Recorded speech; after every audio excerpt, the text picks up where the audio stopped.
I'm Dan Kane. I'm Sal Conca. And I'm Wayne Heckler. And this is the Imperfect Podcast. Don't forget to check us out at hecklerkane.com and download our episodes for free at iTunes and SoundCloud. To the bumper.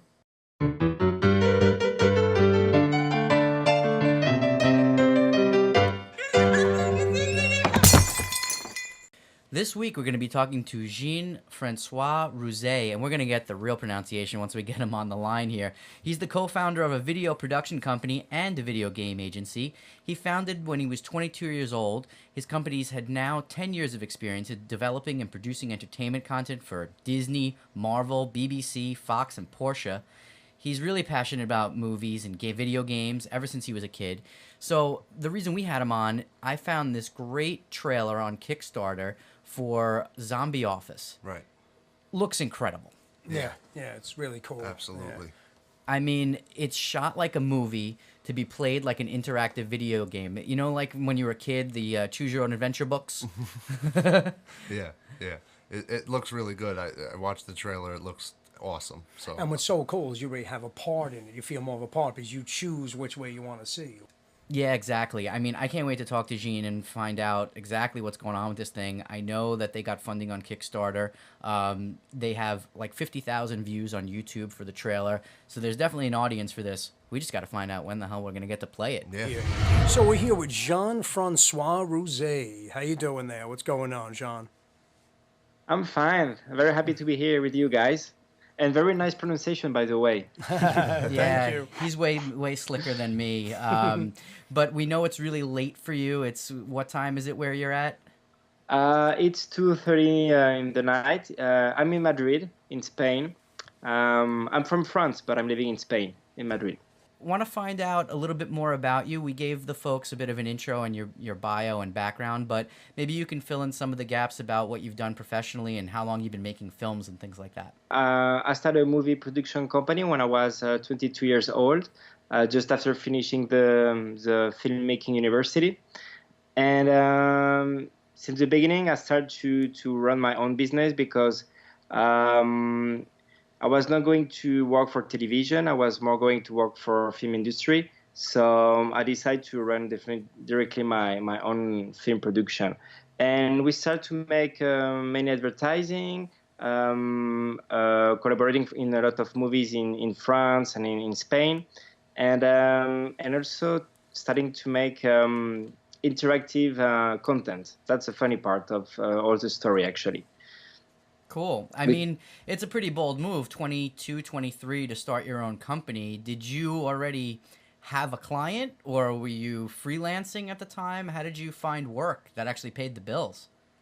Oh, no, actually, I had no client when I started. I was kind of crazy at this time, but I still crazy, but more this time. And I was just with my laptop and my hard drives and going to see clients and say, hey, I can make any kind of video production for you, and starting like that. And we definitely start to have business, and we start to go into the mobile and web video production also. At that moment in 2007, it was starting. Everything was starting. And it was a good time to be more into digital. So we were lucky. So as you would say here, you were a hustler. You definitely you hustled to get your job and your company going. So what was the first gig that you actually landed? Well, the first client we got was L'Oréal Paris. So it's a big brand actually, and we start to make advertising for them for the social media. We start to make video production for them, and then we have an upgrade with them to television. But we start with the L'Oréal Paris, so it was pretty exciting actually. That's a good way to get your business started, I gotta say. Yeah, it was nice. It was nice. That's great. I heard you say you went to university for film. So where did you go, and what was it? What training did you take, and what was that like? It was ECAM University, so in Spanish is Escuela de Cine de Madrid. So it's a movie university of Madrid. And it was quite tough because at that time there was not a lot of university of movie in Spain. There were just two, one in Madrid and one in Barcelona. So already 500 to 600 people applied that year, and there was only 12 seats for the class. So it was kind of, like Hunger Games, you have to fight. Very and I was- competitive, yes, right. Yeah, and I was just 18, and I was competing with people with 25 or 30 years old, and was like, oh my god, I'm gonna die. But I survived. But it was very exciting, and I learned a lot. But also the best school, I think, is when you go outside with the camera and you start shooting and sharing project with everyone, and that's the best school, I think. Well, where do you think you got the filmmaking bug from? I mean, as a child, did you have camcorder? Did you just record movies with your friends, or did you just watch a ton of movies as a child? I mean, were you just a movie fan? Well, actually, I didn't touch a camera before I arrived to the school because my dad never let me touch his video cameras.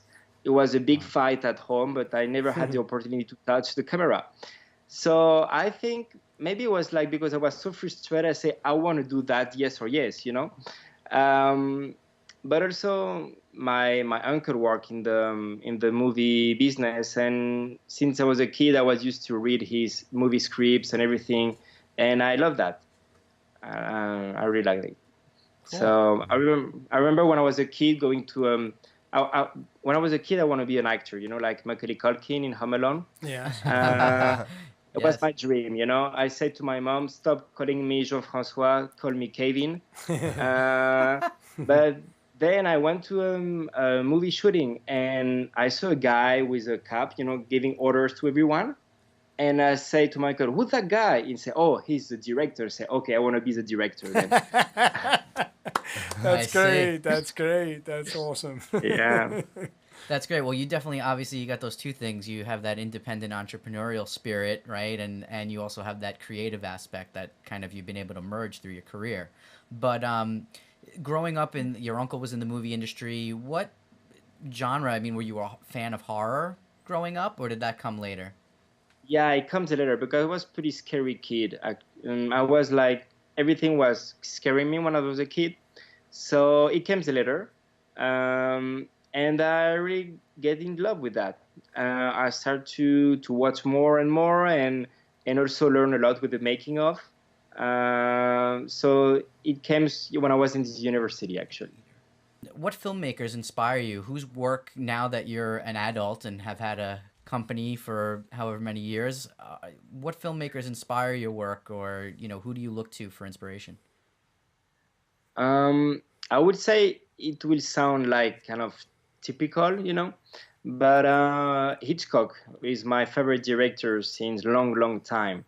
I remember a book written by a French director named Francois Truffaut. It's an interview of Truffaut with Hitchcock, and Francois Truffaut asked to Hitchcock, why do you make so many scenes without any dialogues? Just we see the actors moving and doing things, but they don't speak. And he replied and said, if I can make clearly understandable a scene without any dialogue, then when my characters are going to speak, they will say what they have to say. And for me, it was a big thing in my head. And I started actually to film a lot without sound, to be sure that what I'm going to show is going to be enough understandable for the user. And then I will add dialogues when it's very, very necessary. For me, it was my best school, Hitchcock. Yeah, I mean, he's a big inspiration for a lot of filmmakers we know. It's the first time he's been brought up on the podcast, so I'm glad you brought him up. I mean, we've seen a bunch of his films. I mean, The Birds, that's an excellent one. I always loved The Birds. I even put a play on. I put a play on about the birds when I was a young kid because I liked it so much. I made paper birds come down lines and attack us. It was pretty cool, yeah. Wayne was allowed to play with a camera when he was a kid. He was lucky. I was very lucky. It's an amazing movie, The Birds, yeah. Yes. Fantastic, exactly. So, Zombie Office, where did you get the idea for this? Driving. I Driving. was driving. Yeah, I mean, it was the beginning of my. It was in 2008. 2008. So it was the beginning of my video production company, and iPhone was just coming. The iPhone 3 came in the market in 2007, and the apps were coming. To people was talking about apps and everything, and I was already thinking about trying to make apps, but also with interactive content. And I was in the car, like thinking about my exams and whatever. And then I say, well, we should make an interactive game series with zombies because I like zombies. It's an amazing subject for interactive content. And so I came to my brother because my brother and I are together now in the business. And I came to my brother and I say, we are going to make an interactive content series. And he say, okay, but for that we need developers, and we have no money to hire any developer. and I say, yeah, well, we're going to the programming schools, university, and ask for students if they want to help us, you know. And we start like that. And then the project just stopped on my desk for like 4 or 5 years because we still need more technology to develop what I had in my head, you know. And then when VR, virtual reality arrived, augmented reality arrived, smartphones get more and more powerful, all the pieces were ready to start the adventure, you know? And also my developer were more ready for that also. Now we have a pool of developers ready for that, not just students, but a full team. So I think it was the best moment at that time So you were really last year. so you were really a visionary. I mean, you were ahead of your time. You wanted to create something that the technology couldn't even keep up with. I don't know, but I had this flash in my mind. I say, whoa, interactive content with zombies. Let's do that. And my brother say, okay, how? Yeah, it's great. Yeah. I love the description that I read about an interactive horror comedy game filmed as a movie, designed as a game. When I read that, Exactly. I'm like, that's just awesome. I just like the way it's worded. It's well done. Yes. Well, all his years in marketing, I'm assuming, helped with being able to write copy and get your points across succinctly and all that stuff, right? Do you find that your years in developing marketing materials and advertising has helped with your filmmaking through this process? Yes, we definitely learned a lot during the way. Now today we're capable to make very, very great things, even things that are not in the market right now. So it was a good training. We make in the last 5 years a lot of mobile apps for Disney, for Marvel, for BBC television, for L'Oreal, for I mean, a lot of brands, and every time was a new challenge. So at the end, when we arrive with a project like Zombie Office, we are ready because we already touch every kind of pieces of the technology. So now it's just merging the technology together for one purpose: entertain the user with great content. Yep. And I mean, other than the technological hurdles, there had to be some other difficulties in filming something like this as opposed to a short film, right? Being that the interactive aspects of this and people get to choose the character's next move, you're basically shooting double, triple the footage you would shoot if you were just shooting a feature. Is that fair to say? Oh yeah, for the script and the producer, it's nightmare. For me, it's super fun, but for the script, it's a nightmare because yeah, exactly, that's what you say. We have to film 1, 2, or 3 different paths, and It all has to make sense at the same time, Exactly. right? They had to make sense. Exactly. So, but it's possible. Just we need to put it all on paper. So when we start filming interactive content, not just for zombie, but for the clients, we already did the interactive series. We take a big wall and we start to design all the pieces of the tree, ways you can have with each character and everything. So it's very interesting process, but also very exhausting when you are filming and then the script comes to you and say, okay, you just film option one. Now we have to film option two, option three, option four. It's like, oh my God, I forgot that. You know? Right, right. Yep, yep, Sure. exactly. All day to shoot one scene, and then you got 4 more to go. Yeah. You mentioned that your brother is with you in the company, but on this project, are all the people you've worked with before, or did you go find a team to assemble specifically for this? Not the developers. I'm talking about the film side, maybe the actors, the cinematographers, the whoever. Yeah. Well, it depends. We start with people coming from different kind of movie universities in Spain, but also people now are coming from UK, joining the project from the US, from France. So at the end, is now we have people from Russia also joining the project. Some start when we launch the trailer, and they join us when they saw the trailer. Others start before, during the writing process. Um, but it's the other day we count, we have like 15 different nationalities in the project, people from different countries. So it's a very nice thing, actually. Let's talk about the crowdfunding and the social media that's been behind this to date. Maybe you can give us a little glimpse into when the Kickstarter is going to finally launch, and what you guys put into that to start to build the momentum. Oh yeah, definitely. Well, we plan to launch the Kickstarter in 2016, and as you know, we are in 2017. So what happened? The case is when we launched the pre-campaign, the trailer of the interactive game, we had a lot of people coming and joining us and very excited about the project.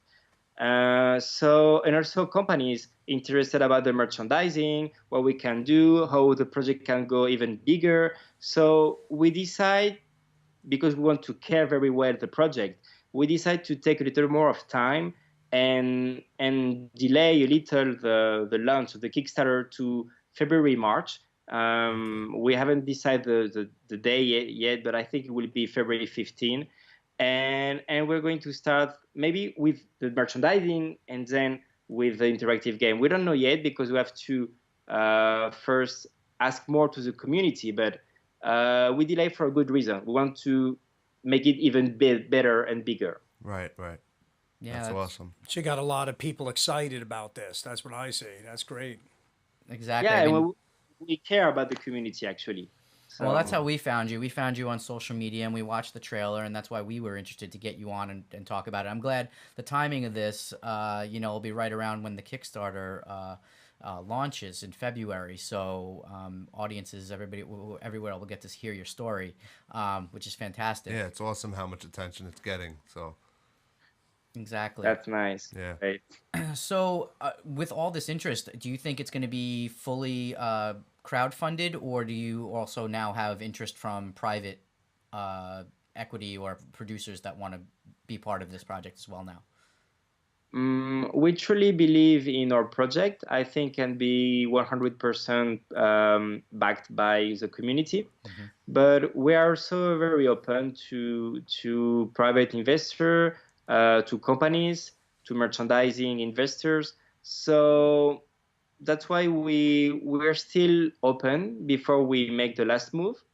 For the moment, we are pretty confident about what's going to happen in the next months.